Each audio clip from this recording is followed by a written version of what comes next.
Hello.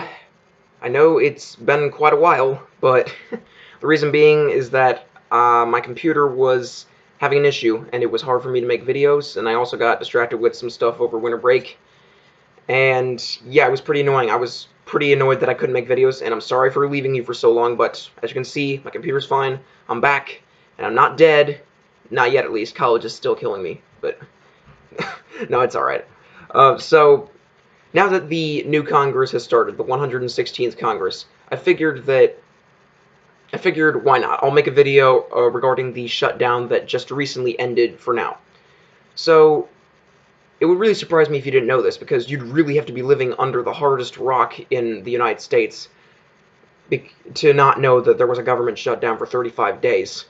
But yeah, the government was shut down for 35 days because even after the Democrats and the Republicans in the Senate and House in December passed a bill that included funding for border security and stuff like that, it didn't have Trump's desired wall to go on the United States-Mexico border. So Trump didn't like that, and he was like, no, I'm not going to be sending any legislation that doesn't include my wall.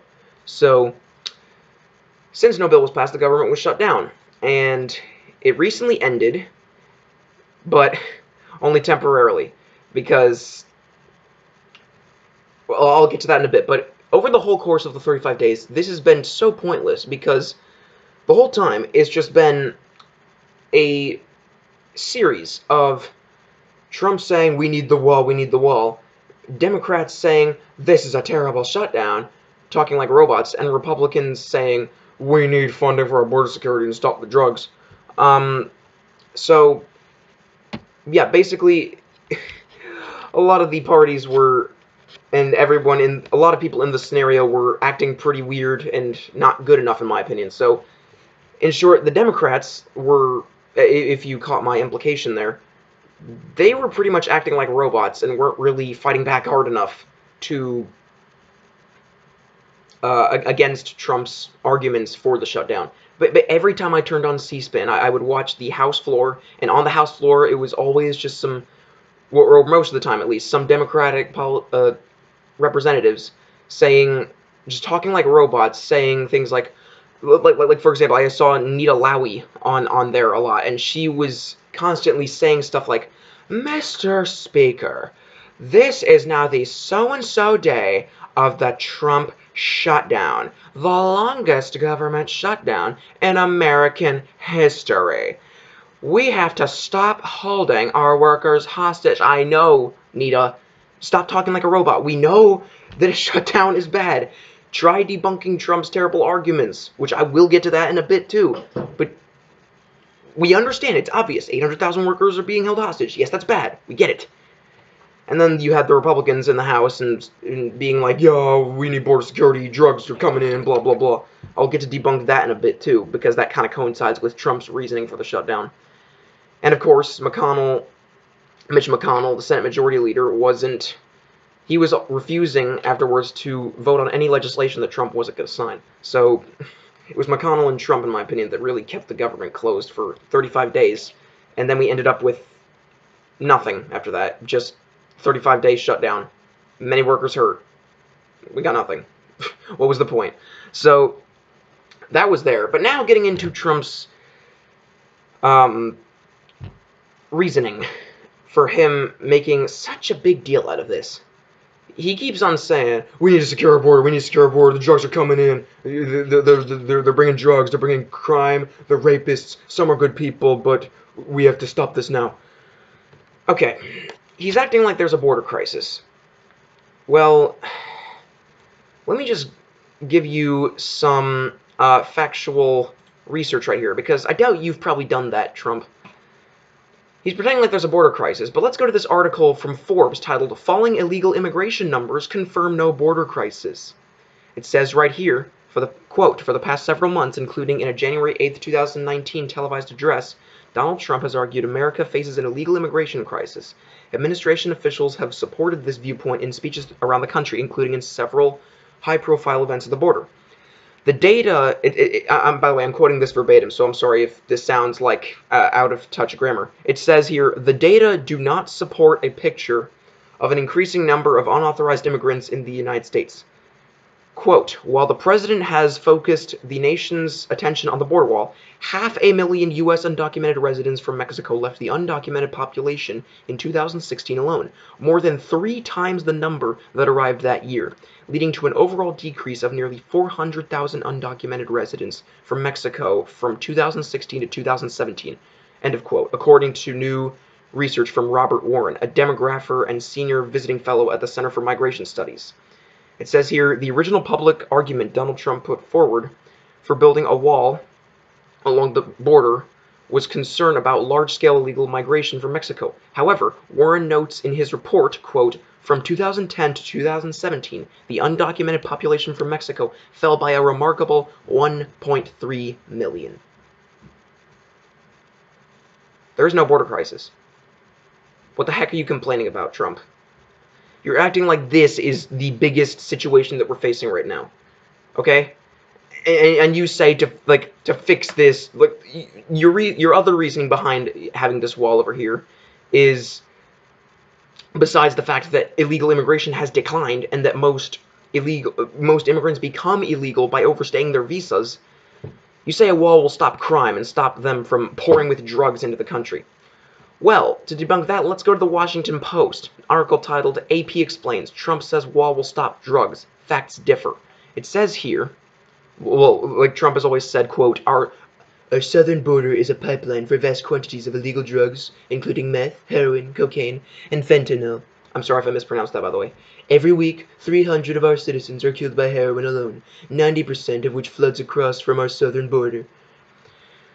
And then later, it goes on to the article to say, but U.S. statistics analysts and ongoing testimony of the New York City trial of drug kingpin Joaquin El Chapo Guzman, I'm sorry if I mispronounced any of that, Joaquin El Chapo Guzman show that most hard drugs entering the U.S. from Mexico come through land border crossings staffed by agents, not open sections of the border.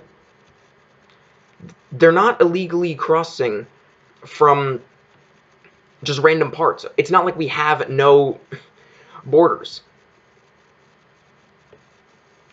You're acting like it's a big deal that they are breaking the law by climbing over a fence or something. They're not. They're actually they're smuggling the drugs through the checkpoints.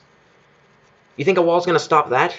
The reason why some of these people are fleeing from Mexico, just on a side note, is because they're fleeing the drug war, which, in my opinion, that's how you stop crime. You end the drug war, because the drug war has been disproportionately targeting minorities along with stop and frisk. And then when these people from Mexico flee into the United States, fleeing the drug war, Trump is all like, oh, these people are bringing drugs, they're abusing our welfare. Oh yeah, by the way, can we still keep having the war on drugs, please? Yeah, that'd be good. So yeah, you're full of crud there, okay? You want to stop crime and the war on drugs. That's how you do it. And getting back to what I was actually saying earlier about how this isn't a crisis, and how I just proved that this crisis at the border isn't really a crisis, why don't you talk about some real crises? Which, hold on a second, I need to fix my light. Sorry about that, just making sure my light stays on because I have a motion sensor light. But anyway, getting back to what I was saying, you want to talk about a real crisis that isn't that we have open borders, which no, we don't, okay? And you keep on claiming that, along with the Republicans in Congress saying, the Democrats want open borders, oh my gosh, they're insane. No, us liberals do not want open borders, okay? That has never been our stance. We support border security. We just disagree on your stupid, pointless wall. That's what's happening, okay? We disagree on your stance of deporting all undocumented immigrants, many of which are hardworking people who contribute to society. That's where we disagree, and then you try to frame that as we are for open borders. Get the heck out of here. But anyway, again, I keep on going off on tangents. You want to talk about a real crisis that isn't a border crisis? How about our healthcare system? If I go to the Commonwealth Fund right now, it says here on an article, U.S. health system ranks last among 11 countries on measures of access, equity, quality, efficiency, and healthy lives. We have a bad healthcare system. It says right here in the article, quote, Despite having the most expensive healthcare system, the United States ranks last overall among 11 industrialized countries on measures of health system quality, efficiency, access to care, equity, and healthy lives, according to a new Commonwealth Fund report. The other countries included in the study were Australia, Canada, France, Germany, the Netherlands, New Zealand, Norway, Sweden, Switzerland, and the United Kingdom. While there is room for improvement in every country, the U.S. stands out for having the highest costs and lowest performance. The U.S. spent $8,508 per person on healthcare in 2011, compared with $3,406 in the United Kingdom, which ranked first overall. That is a real crisis. The fact that so many people in this country are still uninsured. The fact that healthcare is still viewed as a privilege, not a right. The fact that thousands of people die every year because they don't have access to basic healthcare. That is a crisis right there. People are dying. Okay? Another crisis, and this, here's another example, and this, I would argue, is the most important crisis that we face right now, that is actually a crisis. Climate change. And I know Trump always likes to deny climate change, saying that it's a Chinese hoax. But here's the thing, Donald. You can't deny climate change. You can't. You know why? Because there is plenty of scientific evidence that proves that climate change is real, and that we must do something about it. How about I go to NASA for you? Your own government, okay? Your own government. It says right here in this NASA page, scientific consensus, Earth's climate is warming. It says right here, quote, multiple studies published in peer-reviewed scientific journals show that 97% or more of actively publishing climate scientists agree. Climate warming trends over the past century are extremely likely due to human activities. In addition, most of the leading scientific organizations worldwide have issued public statements endorsing this position. The following is a partial list of these organizations, along with links to their published statements and a selection of related resources. Examples of these organizations include the American Chemical Society, the American Medical Association, the American Physical Society, the U.S. National Academy of Sciences, U.S. Global Change Research Program. Pretty much everyone agrees that climate change is real. Pretty much all scientists agree with that. And then you'll hear people like Candace Owens say, oh, what about the 3%? I'm like, Candace, did you even try to research this? Those 3% that you claim are so trustworthy are the ones that are bought out by the fossil fuel industry. So I really doubt that you really check that. You just want to do anything to blindly follow everything that your so-called best president does. Like, seriously, Candace Owens is nothing but intellectually bankrupt. That is all she is. So yeah, bottom line is this. Shutdown was pointless because after 35 days, Trump caved and gave up on his real mission, although we have basically until February 15th, because he says, like, oh, if we won't reach an agreement by February 15th, I'll probably shut down the government again or declare a national emergency. So the Democrats better not give him an inch. But yeah, bottom line, shutdown was pointless. There was no crisis at the border. A wall won't stop crime. If you want to stop crime and the drug war, there are much, much more important crises on our hands than what you think is going on at the border, such as the fact that a lot of people don't have health care, or that climate change is probably going to destroy us soon. Just a thought.